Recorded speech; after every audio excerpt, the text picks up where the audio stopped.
राजा दशरथ को सबसे प्रिय जो रानी थी उनका नाम था कैकेयी। कैकेयी राजा दशरथ के साथ में युद्ध में भी जाती थी क्योंकि उनको युद्ध कौशल के बारे में भी काफी कुछ पता था। एक बार देवासुर संग्राम हुआ था, देवताओं और असुरों के बीच में संग्राम चल रहा था।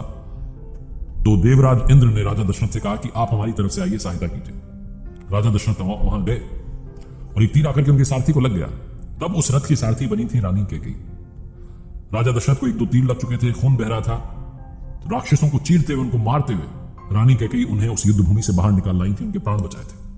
राजा दशरथ ने कहा कि मांगिए, आपको क्या वर मांगने, आप 2 वरदान मुझसे मांग सकती हैं।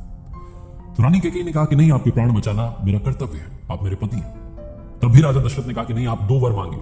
रानी कैकेयी ने कहा कि अभी नहीं, अभी कुछ नहीं मांगना, कभी समय आएगा तो मांगूंगी।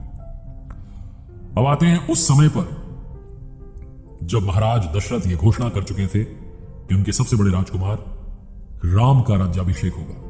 प्रभु श्री राम का राज्याभिषेक होने वाला था। इस बात को सुनकर अयोध्या में हर कोई खुश था, प्रफुल्लित था। यह बात जब रानी कैकेयी को पता चली तो वो भी बहुत खुश हुई, क्योंकि वो भी राम को बहुत लाड करती थी, प्यार करती थी। लेकिन तभी उनके कक्ष में पहुंचती है मंथरा, जो जाकर के कैकेयी को कहने लगती है कि अगर राम राजा बन गए तो मां कौशल्या राजमाता बन जाएंगी और आप तो दासी बनकर रहेंगे। मुझमें और आप में क्या अंतर रहेगा। और कैकेयी के कान में भरती चली गई, कहती चली गई कि आपका भविष्य मुझे अंधकार में दिख रहा है। तो कैकेयी ने पूछा कि समस्या तुमने बता दी, समाधान तो बताओ। तो समाधान बताते हुए मंथरा ने कहा कि याद करो, युद्ध में तुमने प्राण बचाए थे और राजा दशरथ ने तुमसे कहा था कि 2 वर मांगो, तुमने मांगे नहीं थे। आज वो समय है, वो दोनों वर मांग लो। तो कैकेयी ने पूछा कि बताओ क्या वर मांगने चाहिए।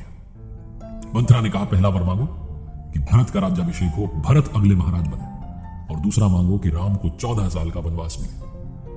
कैकेयी क्योंकि बहुत लाड करती थी राम जी से, तो कहने लगी कि राम को वनवास क्यों।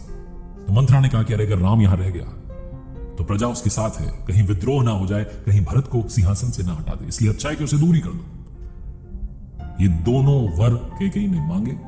राजा दशरथ परेशान हो चुके थे, लेकिन क्योंकि वचनबद्ध थे, उन्होंने ही वचन दिए थे, उन्हें वचन मानने पड़े।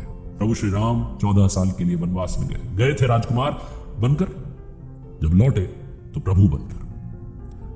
भरत जी ने अपने जो भैया के खड़ाऊ थे उन्हें सिंहासन पर रख दिया, वो खुद बाहर, राज्य के बाहर एक छोटी सी कुटिया में रहने लगे। ये सारी रामायण हुई क्यों?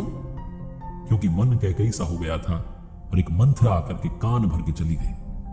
ये छोटी सी कहानी का सार ये है कि हमारे आसपास भी ऐसी मंथराएं होती हैं, लेकिन हमें अपने मन को कभी कैकेयी नहीं होने देना है।